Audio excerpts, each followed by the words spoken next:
Quentin Tarantino's cinema has always been about one thing and one thing only, and it's not violence, dialogues, music, or even feet, but cinema itself. From his first feature throughout his entire career, Tarantino paid homage to the genres that made him a cinephile, and from working in a video store to becoming one of the most recognizable and influential filmmakers of the last 3 decades, he gave back to the thing he loved the most.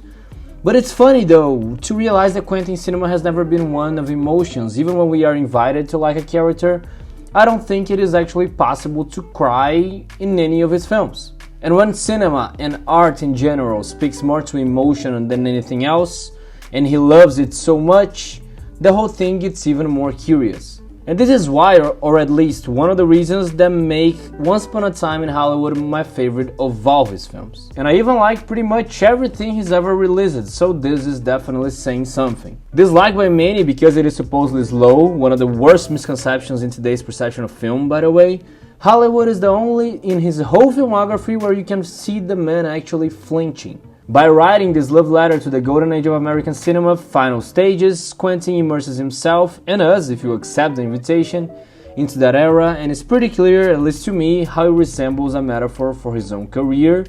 Let's remember, he is supposedly retiring after his next film. From the set pieces, carefully constructed by small-scale props and the large-scale CGI, to the whole staging of the thing, this is a film that breathes and exhales the time it wants to frame, that has characters driving around streets or wandering around sets, not to get anywhere in particular. Here, the destination is not the goal. Actually, there is no goal, there is no vengeance plot, nothing no one really wants to achieve. They just leave that time, and if we expect anything, it's because we know what happened in real life. Aware of those expectations, Tarantino sadistically builds up tension towards the inevitable, and we know it's probably coming. There is the range scene where we get closest to what a terror film from him would look like, but also I love how he uses the sun as such a strong presence. It is setting, night is coming, time is ending, the golden age is dying, Tarantino is about to retire.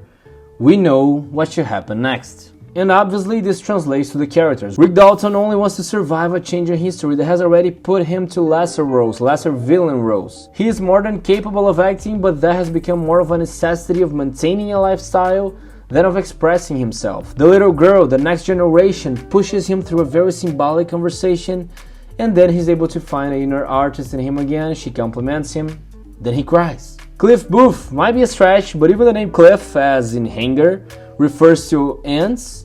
On the other hand, is among his greatest characters, ambiguous to a fault. It's pretty clear he's a bad MF, but behaves himself like a sweet person who cares for his new and old friends, and the whole contradiction of having one of the biggest stars ever in Brad Pitt as a stuntman is something on itself. And then there is Margot Robbie's Sharon Tate, the purest creature Tarantino ever wrote, and what could have been an incredible miscalculation turns into the film's greatest force.